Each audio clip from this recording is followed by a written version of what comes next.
Ning pagsaulog nato sa Father's Day karong weekend, atong tan-awon ang kinabuhi sa pipila katalagsaong amahan nga nag-atiman sa upat ka mga anak nga adunay kakulian sa panlawas. Ani ang report ni Femery Dumabok. Sagad sa banay, ang amahan maoy mangitag panginabuhian. Apan kining banay ang alis na sa Barangay Tuyan sa City of Naga. Si Tatay Jerry, 7 na katuig nga nag-atiman sa ilang 7 ka anak. Upat kanila mga lalaki nga napagngan sa kahayag o mga special child pa. Ang kamagulangan 20 anyos, gisundan sa 18 anyos, 15 ug 14 anyos. At timanuno ng duha ka mga maguwang sa pagtindog ug may higayon nga pasakitan ng ilang kaugalingon.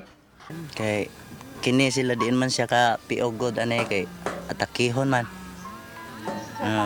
Kanang kirig ba kani duha. Mura sa kog kuha na niya. Sa amin na to mamigihatag Ginoo.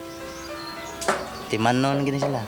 Ang upat ka mga anak ilang nabantayan nga adunay diferensya 3 ka buwan sukad sa ilang pagkatao. Wa usab nila na kini mapa-check up. Si Maricho, ang asawa ni Jerry, mao na ang nanginabuhi isang job order employee sa Naga City Hall. Siya ang tigbantay sa pampubliko nga CR sa syudad. Apan ang problema na usab niya karon, nihanap-hanap na ang iyang pananaw. Pag 2014 kani kay katarak maaw nang nigabon. Nya. Karon kay hinay-hinay na sad kani, gamay na lang kayong magkuan. Maglisod na kay kulabang. Ang pagkaamahan way giilang oras kun 24/7 kini ang gipakita ni Tatay Jerry.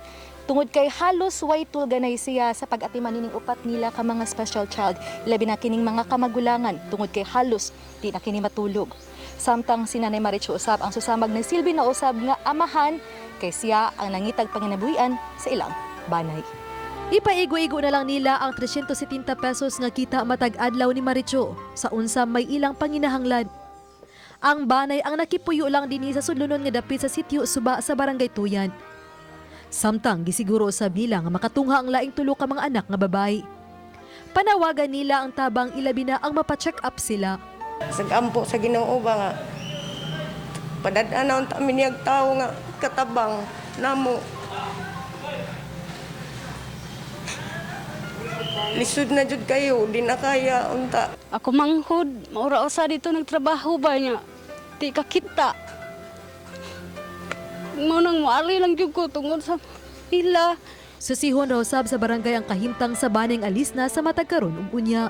Gi-monitor na sila permis sa kuan among bawas si desk nga kuan. Ngani gipapuyo na sila sa bala sa iyang yuta balang ba. Salamat sa atiman namo. Happy Father's Day. Uba ni June Solon. Ako si Femery Dumabok. Balitang Bisdak.